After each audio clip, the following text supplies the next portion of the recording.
Okay, so when I'm approaching the portrait, I'm kind of looking through different styles. I found this photo just on Pexels, which what I was looking for is just something that had a real strong sense of light and kind of an interesting color palette. And I'm starting to think about different ways that I might compose this if I was kind of doing a stylized kind of portrait or graphic, really. So I'm thinking this is going to be kind of interesting, but I want to render it using sort of a comic book line style. So, just searching through, I find Pinterest to be a really good style reference. You can search for all kinds of things. So, I want to do, it's going to be a little more clean. It's not going to be like too brushy or pencil. It's going to be more like, more like this, really crisp black lines. I'm probably not going to do as much of the shading and color work. I'm not going to do too much with the black and white with the ink line kind of look, but I definitely want to get that as sort of my base, and then I think what I want to do is just kind of add some color using shape blends and things like that. But I think I'm going to do a vignette composition. So like this would be an example of a vignette. This would be an example of a vignette. Pretty common, whereas anything that goes outside of the bounds, that's a bleed, and you can totally do that as well. But my main kind of subject is going to be vignette, so the shape is going to be completely contained. When I look at my reference here, that doesn't, this all the bottom down here bleeds, so I'm probably going to be interpreting a little bit. Either I'm not even going to include the hands, maybe I'm just going to just do just the face, and then kind of use the hair as sort of a vignette element. I don't know, that's where you got to get kind of creative with it. But yeah, I think that's what I would be interested in doing. So I'm just looking through for my references. I don't know that I really need to download too much of this. I've got a pretty good sense of what I'm looking for. But if I look at this example here,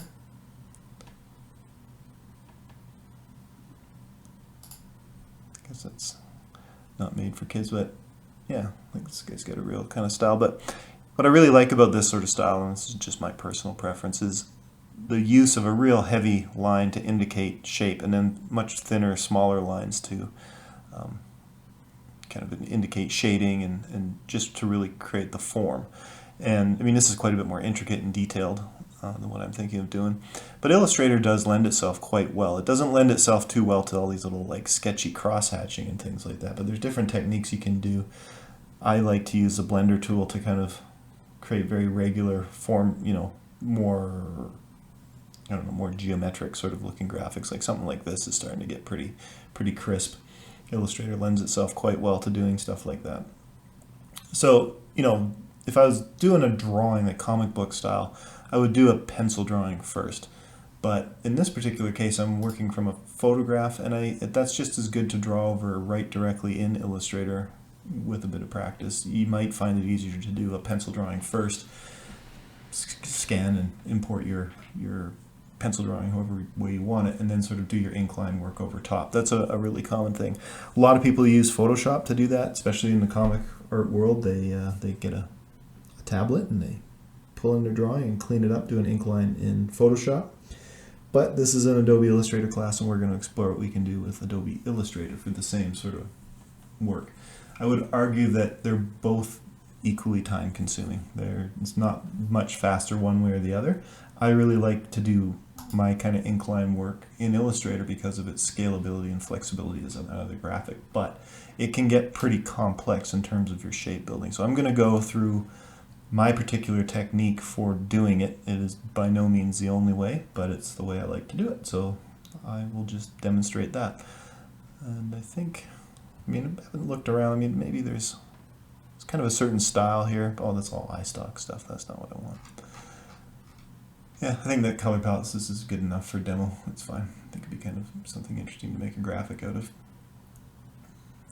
So I download that file to my local project file, get going in Adobe Illustrator, fresh off the boat. I'm using this 11 by 17, it's quite vertical portrait style because I do want to have a lot of room to kind of build in some extra graphics, but I'm going to first thing I kind of do is just place that photo that I downloaded from Pexels. And I'm just going to use that. I just had the folder open. just going to place that JPEG right in there. Oh, it's really high resolution. That's good. Ooh, way higher resolution than I actually need, but that's fine. I'm just going to scale that down. Just for rough composition, just for placement and scale, which is about there. I think that's about how big I'm going to want it, to give myself lots of room in the margins and the vignette space to kind of keep working on that. So you can make a layer into a template layer.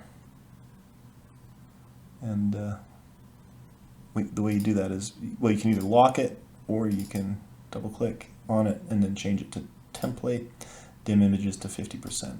Now the reason you would use a template layer versus just locking your layer and dimming it to 50% is that when you go to outline mode, preview mode, which I'm in now, just by hitting Control Y, you can see through the placed image on template layer still, it shows up. If you don't make it a template layer, it'll disappear. So sometimes it's really handy when you're drawing to be able to switch back and forth to outline mode. So we'll get an example of that as we go. But yeah, I'm gonna pause the recording here and just pop over and see how everybody's doing, and I'll kind of turn recording back on while I'm working through it. Okay, so like I said, I'm kind of ready to get going here. I've made my template layer. I'm going to save my file. That's just kind of a bit of a habit because Adobe Illustrator, when you start to really push its limits, I still don't trust it not to crash. So SNSO, save now, save often. That will save you pain. So, first kind of thing, I'm not going to even really worry about color. I'm just going to go in and start getting my incline work, my main composition kind of done, and I'm just trying to decide if I can make this arm and hand work. Is it necessary to the composition? I think I can. I could kind of do like a fade to black, like fade it out, or I could just kind of get creative with the way that the line work kind of blends it out. But my basic idea is that the hair is going to be sort of the bottom thing, and I'm going to stylize that as the vignette. And I don't know that I really need the hands in there. I think I'm just going to omit the hands. It's just kind of it's got an interesting sense of light. Let's look at it in full color. It's got lots of really strong dark, so I can see a lot of shapes. So I'm really just going to be doing a silhouette. And then I'm going to go in and add light over top of the silhouette. And I sort of like to start simple, which is just, it's kind of like if you're painting, you just do your underpainting. You just put in your tonal values. I'm kind of doing that just with the darkest areas. That's going to make my ink line. So I'm going to dive in and start doing that. This can be a pretty time-consuming part of a project, depending on how you do it. But with practice, it comes along pretty fast. So give myself a layer here that I'm just going to start with the pen tool.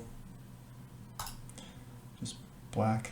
Actually, you know what? I'm going to make it a spot color, just because I just like to do things that way. So I'm just going to pick a real dark blue spot color. There you go. Pantone Black 6P. That sounds good.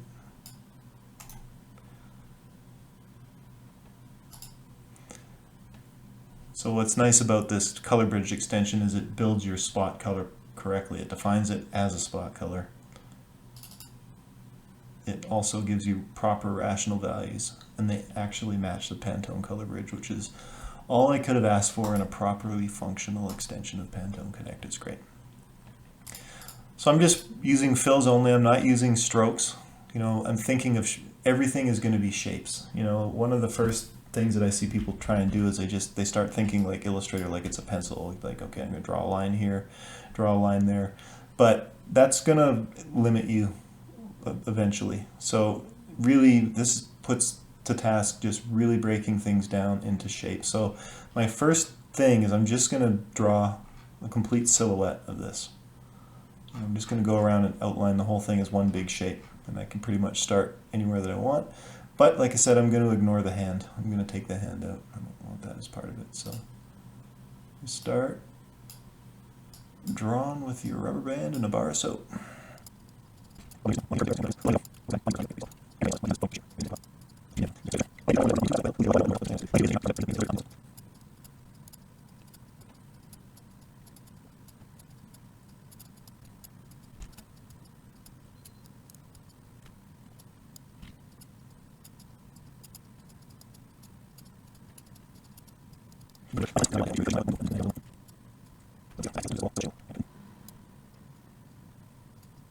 General silhouette, I think that's probably working. So a couple things, I mean, I like to, when I go to outline mode, that's what I was saying about making this layer a template so you can kind of see through your work. But a lot of times what I'm doing as my next step in this kind of technique, I guess we call it, is I want to be able to see through this, but I want to have this for reference. So I'm just going to bump the opacity down to something like 30%.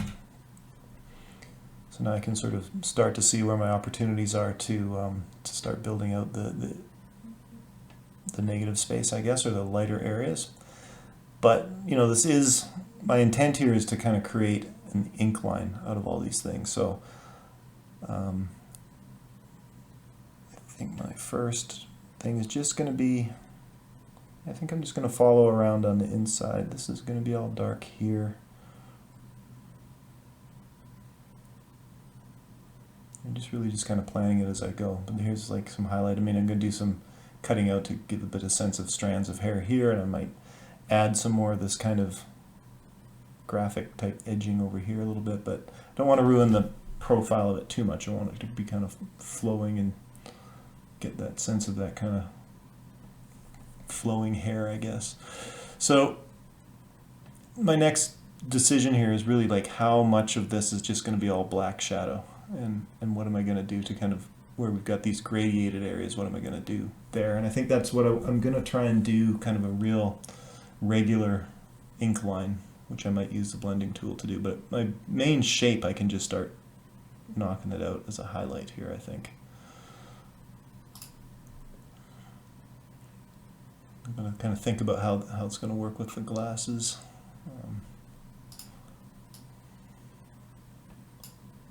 You know, the nose shape is actually pretty pronounced there. So I think my highlight that I'm going to start working on, I think I'm going to go down through the nose. Yeah, the forehead. The glasses kind of make a natural place to break that. So let's just kind of go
I think a little more work is going to be needed up there, but I'm getting pretty close to being able to turn this all into a big compound path and then knock it out of the black shape and then get ready to move on to the next kind of phase or step, I guess I might call it. I think I need to do a little bit of work with the highlighting in here, but not too much. Just going to do a few more details in there, and then we'll be ready to turn this into my main kind of ink line, I guess we could call it.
I'm just going to go select same fill color. I'm going to turn this all into a compound path, which is Control-8 is your shortcut. Put object, compound path, make Control-8. But that's what I'm doing when I hit Control-8. Oh, of course, now I'm in the menu, I have to click that. Okay, oh, gotta make sure. Did I group something? Shouldn't have.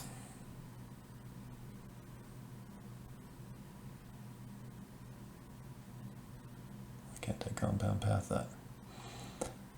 That should be totally compound pathable. Oh, no, I've got one here. I've already made a compound path. That's what it is. Right, these are compound paths. Okay, well, we're going to select same, and then we're just going to remove those. Actually, I'm going to release those from the compound path, which is probably going to fill them with white.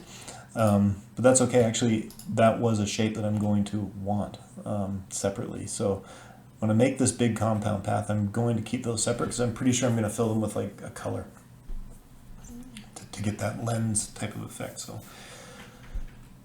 let's just go select same color again to everything, and then deselect just these two by holding down the Shift key. So I mean, it's not super clear here that they were deselected, but in the layer palette it is, and I can see they're not highlighted. So now I should be able to compound path. Oh, it's the hair.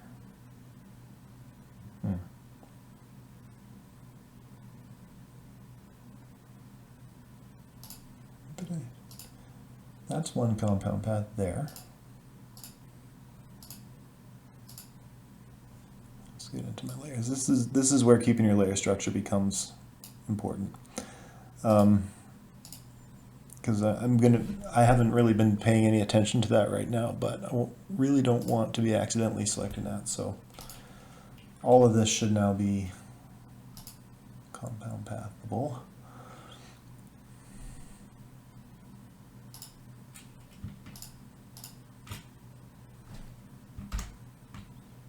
There you go. So that's greatly simplified my structure there. So these are the two lenses, which for now I'm just going to go with kind of a purple color. I mean,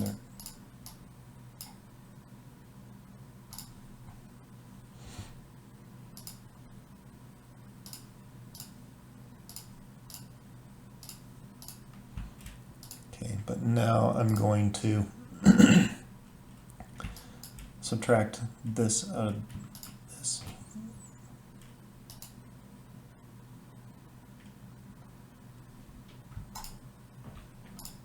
go.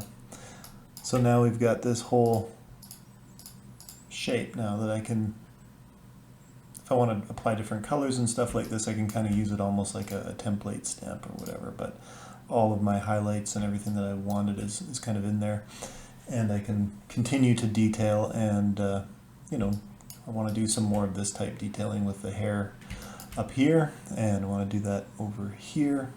But that's kind of the process that I'm going through, so that I can really just get this single color compound path, which then I can fill with spot colors or whatever, and really start to do my color work with it quite easily. So that's sort of a technique that I like to use to get that big ink line. It doesn't take too long. That took me, what, maybe an hour, and you know, that's just practice with the pen tool so that you can get the shapes you want. But this is just now quite easy to work with in my layer structure. It's not overly complex. You know, I've got a group there, which I can go through and use later, and then I've got my main outline shape. So it's kind of interesting the way that you get those two separate shapes when you put it together using the Pathfinder tool. But that's how that comes together.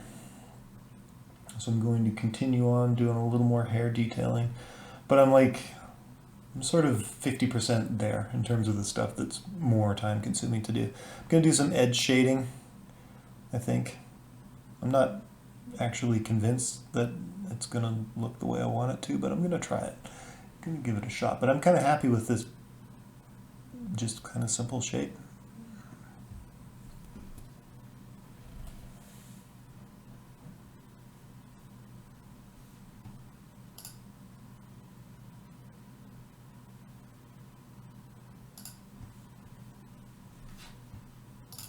Depending on what you're trying to achieve. Like, that's the thing, I don't know what you're going for quite yet. So share your screen and I'll take a look.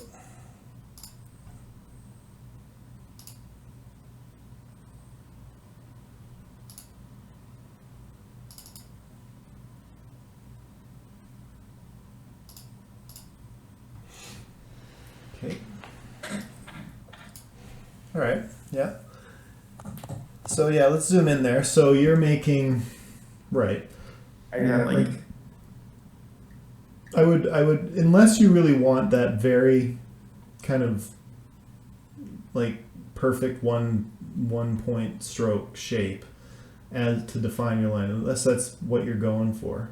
Like, go back to, like, I don't know if you're, like, it looks to me like you're sort of doing the ink line thing like I am.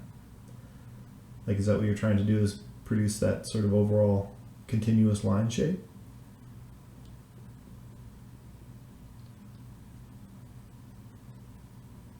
Your mic might have turned off there, Rigby, I don't know. Yeah, your mic's off. There we go. The infinite mirror loop.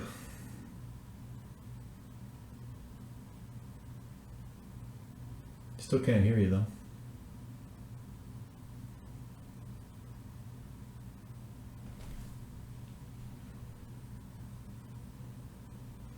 What happened to your mic?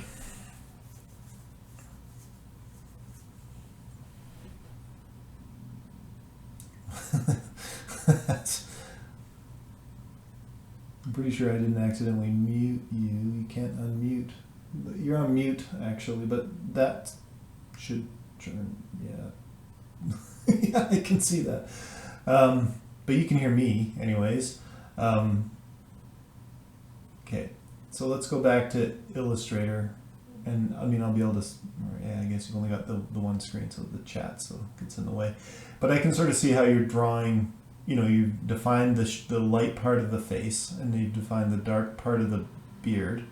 So it looks like you're sort of building out a line shape like I've been doing in my demo. So, like, you won't be able to unite, like, those lines, those strokes, if you do go through the process of uniting them afterwards, they won't work as strokes. You got to convert them to shapes first.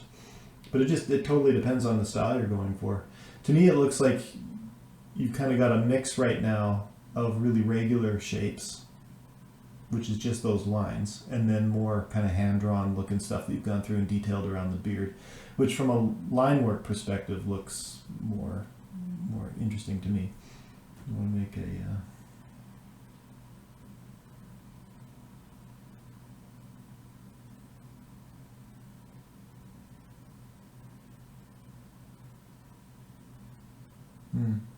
Yeah, generally you're going to be better to convert those, once you've drawn your line, outline the path, outline the stroke so that it's a shape. That'll just give you a lot more flexibility in terms of what sort of fills you can do and stuff. It's pretty rare that I leave anything as a stroke when I'm doing this type of work. It's quite rare. I basically use, I just use strokes basically for creating trapping areas depending on what type of print that I'm designing for, but that's about it. I rarely use strokes for anything but that.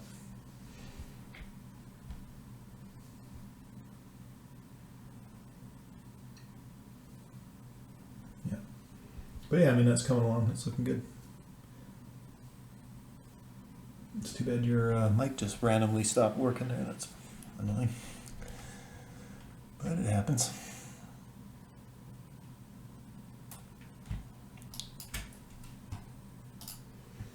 Okay, so I kind of got distracted there with end of class. I'm going to wrap up this video because it's kind of long anyways, but I do know there was a bunch of things in here that might be kind of useful. I'm just going to, before I shut it down, I'm going to remove this. I'm going to change this fill back to what I want it to be, which is this linear one. But yeah, I mean, just as I was saying, a really common thing is I make just a standard white fill that then I can go through into a shape and add a new fill to it. But I can then change it to radial and then use the tool to just kind of highlight an area. Oh, I've got that reversed.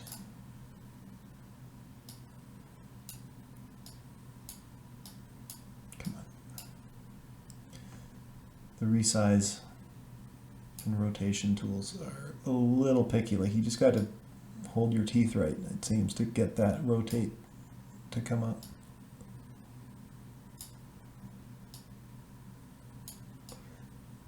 But it can just be a really quick way to add some gradient lighting within your shape.